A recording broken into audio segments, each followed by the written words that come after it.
them mine, but at least I got a couple colored ones and stuff like that. So today we're going to talk about how to get out of the weeds, how to get out of deep rough, uneven lies, uphill, downhill, side hill lies, and what the golf ball actually does. Uneven lies. We're going to talk about them as north, east, west, and south. In other words, there's going to be uphill lies, there's going to be downhill lies, and then there's going to be two kinds of side hill lies. The side hill lies with the ball above my feet, and the side hill lie with the ball below my feet. So there are going to be two major rules. The golf ball will do what the hill does, or what gravity does. That's rule number one. Rule number two is that you have to have your upper body always resist gravity. So if you can't remember anything else, those are the two major rules that you want to remember. With that being said, let's first talk about how the club operates. All right, so if we have an uphill lie, all right, that means that we're going to make the ball go higher. So that's going to change a lot of things in the trajectory. Okay, if we have a downhill lie, that's going to make the ball fly lower. Now if we have a side hill lie with the ball above my feet, you can see that the ball is now going to go with gravity on the side of the gravity, so it'll go down the hill.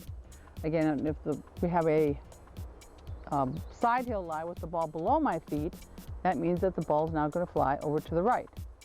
So again, just understanding that the two main rules are the ball will do what gravity does or what the hill does, and your upper body always needs to resist gravity. So now we have an uphill lie, and again, as we've discussed before, what it does to the club head is now it's going to make it fly higher. So the trajectory is going to be higher, the ball won't go as far, so you want to pick a club that's going to give you the appropriate distance for making it go higher. It increases the loft of the club. So again, our two rules: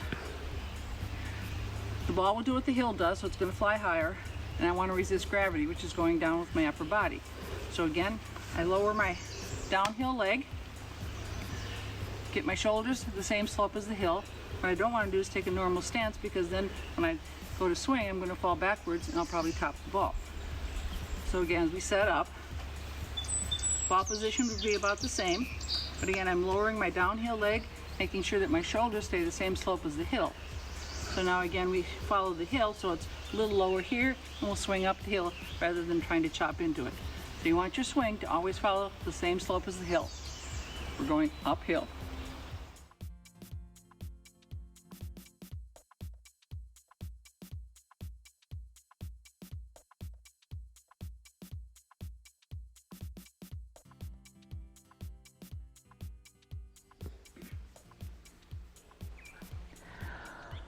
Okay, so now we have a downhill lie, which tends to be one of the more difficult ones. Again, the ball's going to fly lower, so we always want to choose a different club that's got more loft, because we've de-lofted it, as we've already talked about. So in other words, that would then, if I'm going downhill, it's going to de-loft the club, so you want to pick out something that's got more loft in it. So as we set up again to it, what we want to do is my upper body has to resist gravity. So that means that to do that, I want my shoulder line to always be the same slope as the hill. But if I have a normal stance, that means that I'm going to tip with gravity and fall down this way. That's exactly what I don't want to do. So we always want to widen our lower leg because it's farther away from me, which makes my other one bend a little bit more. I play this ball position is slightly back in my stance. But again, if we set up with our G-cap, grip, club head, alignment, and posture. Now the trick here is everybody wants to get it airborne, so you want to get your shoulders opposite the hill, which is what you don't want to do. So you want to make sure that your shoulders stay the same slope as the hill without leaning with gravity. All right, so then you want your swing to be the same shape as the hill. So it's a little higher here, and then it gets a little lower there. The ball is going to naturally run more.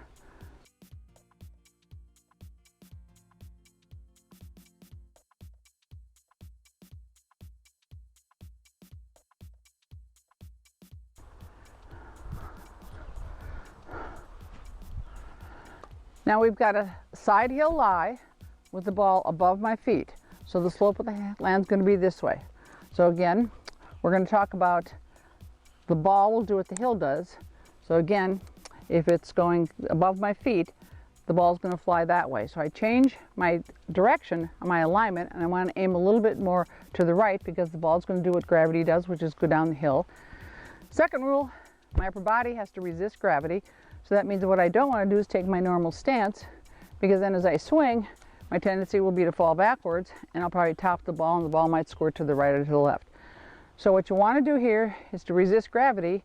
You lean into the hill and away from gravity with your upper body, which automatically then chokes you down on the club according to how steep the hill is. So again, I want to keep my swing the same shape as the hill, which means that I aim a little bit more to my right, because as I swing, the ball's going to go a little bit more to my left. The steeper the hill, the shorter my swing. So you want to resist gravity by leaning into the hill and choking down appropriately. Side hill lie with the ball below my feet. So that means it's going down the hill this way.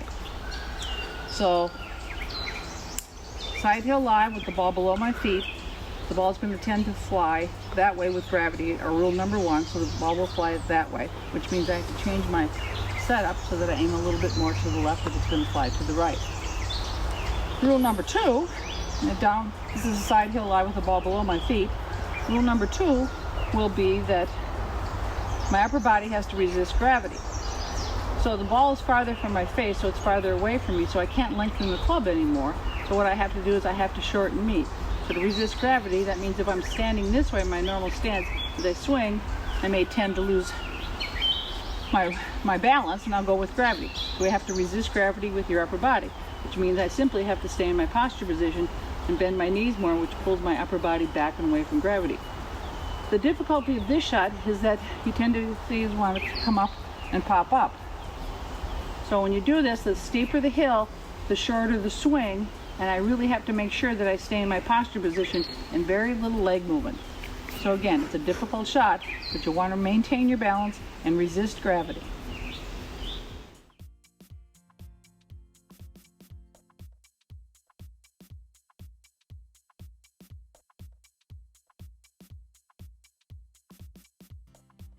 Uneven lies, you get all kinds of different combinations. If you can't remember all the rules, the number one rule all the time is just maintain your balance.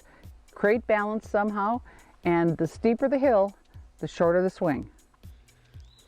Oftentimes you do find yourself in the weeds, but oftentimes you do find yourself in the rough. So we're going to talk about how to get out of the deep rough or out of the clover, and it can be very difficult, and you actually lose control of the golf ball. But let's get it out and let's get it up on the green. And it can be very deep rough and it can be very deep clover. The first thing that you always want to consider is how the ball is sitting in the grass or the lie of the golf ball.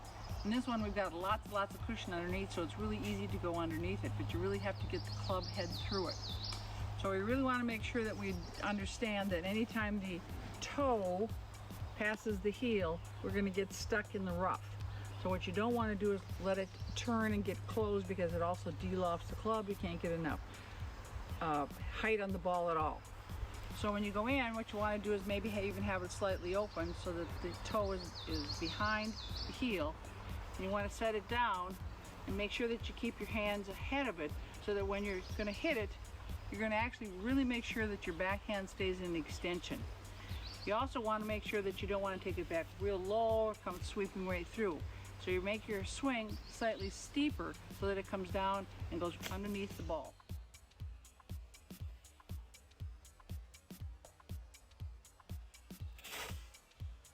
Again, one of the things that you may want to do before you even hit the ball is take a couple of practice swings to basically see how the club's going to react in the grass. It can be difficult, but what you really want to remember is let's get it out of the rough and onto the green.